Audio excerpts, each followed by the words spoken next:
gathering. It's an absolute pleasure to see you all here. I know Peter Fagan from our friends at Malabar Headland will, I think, come up and say a few words after my parliamentary colleague in the State Parliament, Michael Bailey, the member for Maroubra, has spoken. There's so much to say, and I don't want to talk for too long, but I do know that for people who for many, many, many years have lived here, have walked across the headland, from the friends of Malabar Headland who've been on the headland working to regenerate that important native bushland. For those of you that grew up here and played on the headland when you were kids, for those of us that, when we visited, saw the headland and thought, wow, how incredible, what's this doing? You know, just the other side of Maroubra. The thought that we would actually reach the point where this very, very special piece of New South Wales and Australia, as well as the community here in Maroubra and Malabar, would actually become National Park. The thought that that would actually happen for some people probably as well. They talk about it, I've heard about it, but I don't think I'm ever going to see it in my lifetime. Well, let me tell you, friends, we're seeing it today. And today's great because one of the things that I set myself as a local member when I came here was to do whatever I could to make sure that the commitment that had always been there from the period of time when Bob Carr as Premier, and now as a very welcome addition to the Labor team in Canberra, I've got to say that's fantastic news to have Bob in Canberra. He will make a tremendous, tremendous contribution in that role. I actually can't think of anybody in public life in Australia who is better equipped to take the role of Foreign Minister than Bob Carr.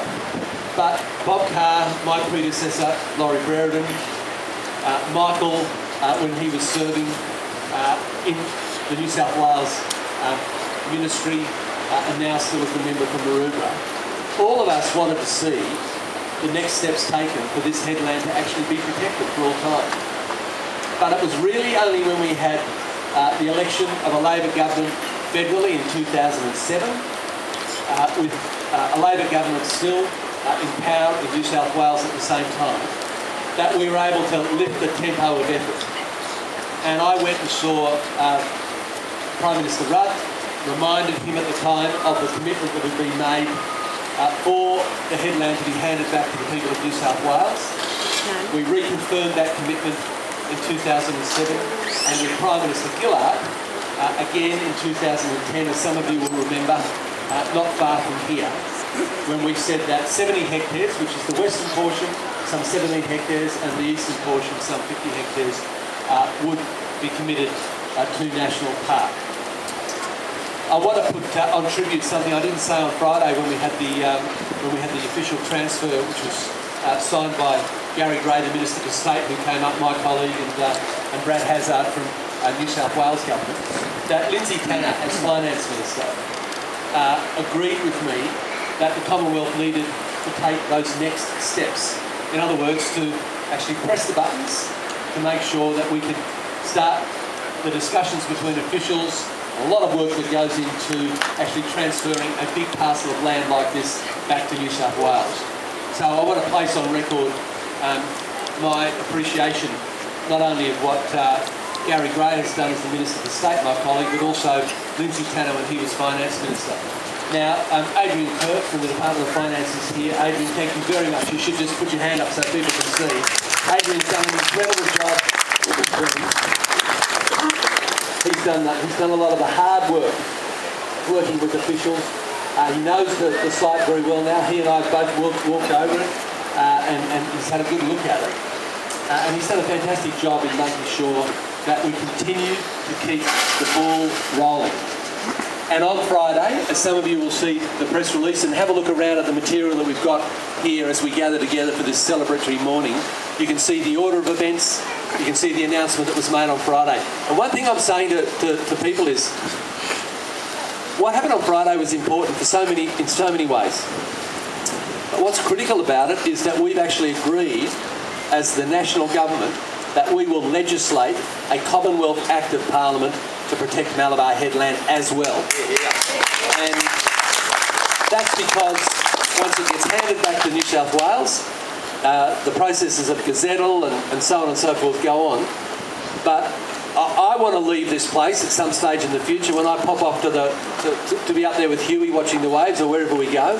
I want to know that the kids and grandkids, all our neighbours, all our friends, all those people who come to visit in 100 years' time can look at it and go, wow, look at that.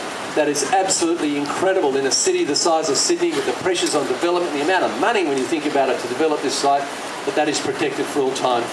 It's great, isn't it? So, I talked a little bit about the Commonwealth perspective on it, but none of this happens by any single person alone. We've had tremendous support from the community. I've had tremendous support from my state colleagues, from Michael Daly, who has been a long-time campaigner for the protection of Malabar Headland, friends of Malabar Headland, local community, National Parks and Wildlife, the officials, everybody's played an important role. But it's an absolutely great day that this day's come. Just to very quickly finish, because I don't talk for too long, there's other speeches. It's the western portion. Now, that was always the portion that people were concerned about, because in the past there was a prospect that it could be developed. That certainly cannot happen anymore. We'll then go to the eastern side of Malabar, so that's all around the cliffs and the heath, the coastal heath area. There's gun emplacement sites and the old World War II relics that are there. That has to be remediated up to the level of agreement between the Commonwealth and State. But I think that'll happen, can I say within 6 months, Adrian? I think, yes, I think we can say that, within 6 months.